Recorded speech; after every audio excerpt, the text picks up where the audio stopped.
Good afternoon. My name is Commissioner Richard Ross. I'm from the Philadelphia Police Department.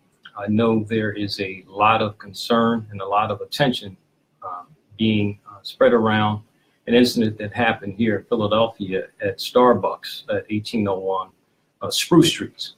And on Thursday at about 4:40, police received a 911 call for a disturbance and trespassing.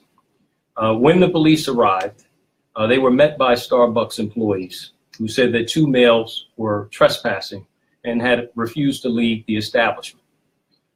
According to employees, they had seen these two males come in, they sat down, and after being seated, they decided that they needed to use the restroom. Starbucks said that according to their company policy, they do not allow non-paying members or non-paying people of the public to come in and use the restroom. And so they then asked these two males to leave.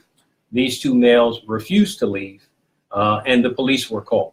Now, when the police were summoned to the scene, they get there and they get this story that I just began to outline.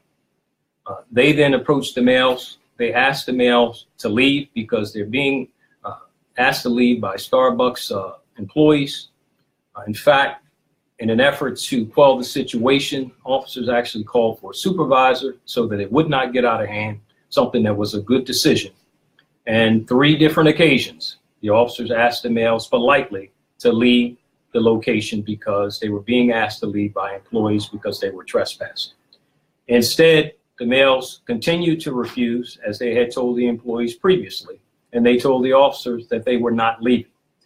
When the call was initially made, the Starbucks employees had told the males that they were going to call police, and they said, go ahead and call police, we don't care.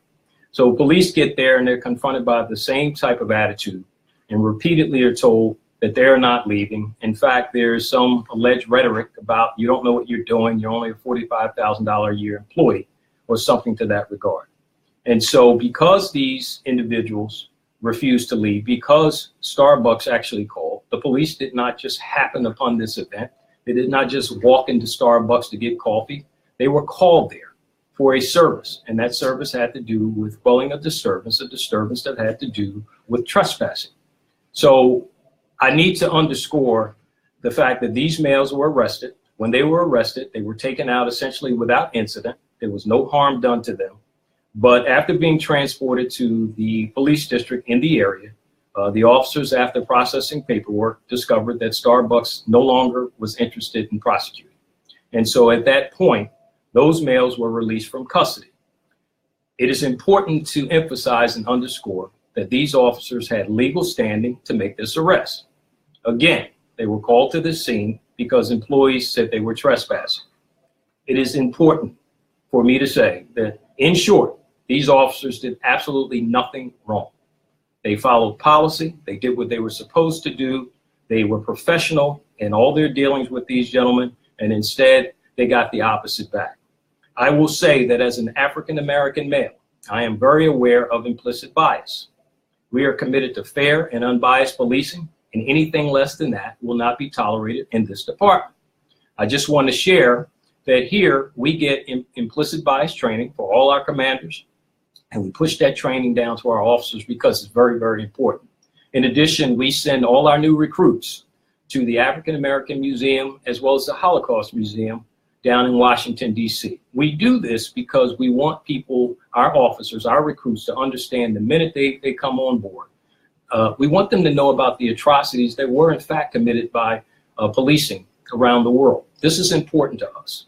But this case also underscores the need for us to continue and expand our body-worn camera program. Currently, we have about 700 officers equipped. Unfortunately, these officers did not have one.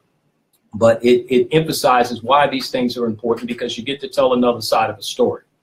We're a department that's always looking to enhance and improve upon ways that we do things. And in cases like this, we will examine this one and similar ones to see if there are things that we can do better. We have not determined that as of yet, but we will continue to look into this incident as we go forward. But it's something else that I want to highlight, and let me be very clear. I own no stock in Starbucks. I just happen not to even ever frequent Starbucks. But I can tell you that there was a case involving one of our sergeants, probably a couple years ago, who went to Starbucks in full uniform, and he was also denied access to the restroom. So they are at least consistent in their policy. Again, I'm not supporting Starbucks. That is not my aim, only to tell the truth about what I know. So it is important, I felt, for all my words about this incident to be expressed so that they would not be edited. And so you can make your own value judgments based on what you have heard. But I can tell you candidly again that these officers did absolutely nothing wrong, and that they did a service that they were called to do. And if you think about it logically, that if a business calls and they say that someone is here that I no longer wish to be in my business, they now have a legal obligation to carry out their duties. And they did just that. We will continue to work forward. There will likely be a press conference about this in the future. I just thought that it was very important that we get out some facts that I did not believe were being put out right now. And so I know this will continue to generate, a lot of social media interest, but it is important that you hear that from me. It is important that citizens of the city and around the country, for that matter, hear that from me as well as our police officers. So you will hear more from us in the near future, but I just thank you for taking the time to listen to a side of the story that we wanted to share.